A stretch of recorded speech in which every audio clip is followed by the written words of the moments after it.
அதிமுக எம்எல்ஏக்கள் மற்றும் மூத்த தலைவர்களுக்கு சைவ அசைவ உணவுகளுடன் அக்கட்சியின் பொதுச் செயலாளர் எடப்பாடி பழனிசாமி விருந்தளித்தார். பாஜகவுடன் மீண்டும் கூட்டணி அமைத்து சட்டமன்ற தேர்தலை அதிமுக எதிர்கொள்ள உள்ளது.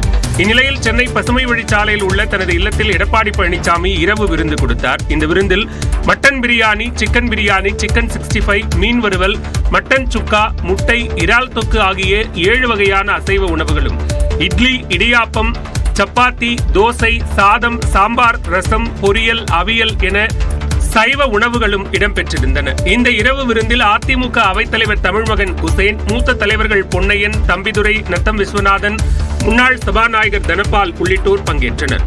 RB Udhayakumar, SP Velumani, Valarmathi, C Vijayabaskar உள்ளிட்ட முன்னாள் அமைச்சர்களும் முன்னாள் MPக்களும் பங்கேற்றனர். பூவை ஜெகன்மூர்த்தி உள்ளிட்ட கூட்டணி கட்சியினரும் விருந்திற்கு அழைக்கப்பட்டிருந்தனர். அவர்களுடன் அமர்ந்து அதிமுக பொதுச் செயலாளர் எடப்பாடி பழனிசாமியும் உணவருந்தினார்.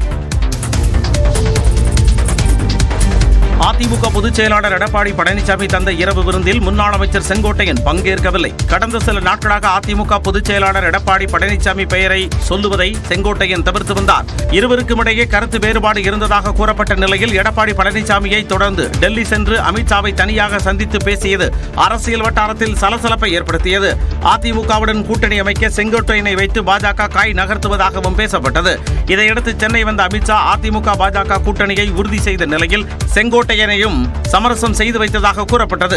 இதையடுத்து ஈரோட்டில் கடந்த வாரம் நடைபெற்ற ஆர்ப்பாட்டத்தில் பேசிய செங்கோட்டையன் MGR ஜெயலலிதா வழியில் எடப்பாடி பழனிசாமி தமிழ்நாட்டில் சிறப்பாக ஆட்சி செய்ததாக கூறினார். அதன் தொடர்ச்சியாக எடப்பாடி பழனிசாமி வழங்கிய விருந்தில் செங்கோட்டையன் பங்கேற்பார் என்று எதிர்பார்க்கப்பட்டது. ஆனால் அவர் பங்கேற்கவில்லை. தனது மாமனார் மரணம் காரணமாக அதிமுக MLA பன்னாரி விருந்துக்கு வரவில்லை. தமிழ்நாட்டில் பள்ளிகளுக்கான கோடை விடுமுறை இன்று தொடங்கும் நிலையில் ஜூன் 2ஆம் தேதி பள்ளிகள் திறக்கப்பட உள்ளன. தமிழ்நாட்டில் கோடை விடுமுறைக்கு பிறகு வரும் ஜூன் 2ஆம் தேதி பள்ளிகள் திறக்கப்படும் என அறிவிக்கப்பட்டுள்ளது. அரசு மற்றும் அரசு உதவி பெறும் பள்ளிகளில் 6 முதல் 9ஆம் வகுப்பு மாணவர்களுக்கான இறுதித் தேர்வு வியாழக்கிழமையுடன் முடிவடைகிறது.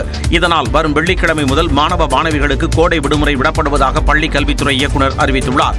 விடைத்தாள் திருத்தும் பணியை முடித்து தேர்வு முடிவை வெளியிட தேவையான நடவடிக்கைகள் மேற்கொள்வதற்காக ஆசிரியர்களுக்கான பள்ளி இறுதி வேலை நாள் வரும் 30ஆம் தேதியன்று அவர் தெரிவித்துள்ளார். கோடை விடுமுறை முடிந்து ஜூன் மாதம் 2ஆம் தேதி பள்ளிகள் திறக்கப்படும் என்றும் தமிழ்நாடு அரசு கூறியுள்ளது. இதனால் ஜூன் 2ஆம் தேதி பள்ளிகள் தொடங்குவதற்கு உரிய நடவடிக்கைகளை மேற்கொள்ள அனைத்து தலைமை ஆசிரியர்களுக்கும் அறிவுரை வழங்குமாறு முதன்மை கல்வி அலுவலர்களுக்கு பள்ளி கல்வி இயக்குநர் அறிவுறுத்தியுள்ளார். டாஸ்மாக் தலைமை அலுவலகத்தில் அமலாக்கத்துறையினர் நடத்திய சோதனை சட்டவிரோதமானது என அறிவிக்க மறுத்துவிட்ட சென்னை உயர்நீதிமன்றம் சோதனையை தொடரலாம் என்று உத்தரவிட்டுள்ளது. சென்னையில் உள்ள டாஸ்மாக் தலைமை அலுவலகத்தில் கடந்த மார்ச் 6 முதல் 8ஆம் தேதி வரை 60 மணி நேரம் அமலாக்கத்துறையினர் சோதனை நடத்தினர். இந்த சோதனை சட்டவிரோதமானது என அறிவிக்க கோரி டாஸ்மாக் நிர்வாகம் மற்றும் தமிழ்நாடு அரசு சார்பில் சென்னை உயர்நீதிமன்றத்தில் வழக்கு தாக்கல் செய்யப்பட்டன. இந்த வழக்கின் விசாரணையிலிருந்து நீதிபதி MS ரமேஷ் தலைமையிலான அமர்வு விலகியதை அடுத்து நீதிபதிகள் SM சுப்பிரமணியம் மற்றும் K ராஜசேகர் அமர்வு விசாரித்தது. கடந்த ஏப்ரல் 8 முதல் 21ஆம் தேதி வரை இந்த வழக்கில் வாத பிரதிவாதங்கள் முன்வைக்கப்பட்ட நிலையில் தீர்ப்பு அறிவிக்கப்பட்டது. அதன்படி அமலாக்கத்துறை சோதனையின் போது அதிகாரிகள் சிறைபிடிக்கப்பட்டதாகவும் சிலர் நள்ளிரவில்தான் வீட்டுக்கு அனுப்பப்பட்டதாகவும் முன்வைக்கப்பட்ட வாதங்கள் ஏற்றுக்கொள்ள முடியாது என நீதிபதிகள் தெரிவித்தனர். அரசியல் பழிவாங்கும் நோக்கில் சோதனை செய்யப்பட்டதாக முன்வைக்கப்பட்ட குற்றச்சாட்டுகள் குறித்து நீதிமன்றம் விசாரிக்க முடியாது என்றும் நீதிபதிகள் தெரிவித்தனர்.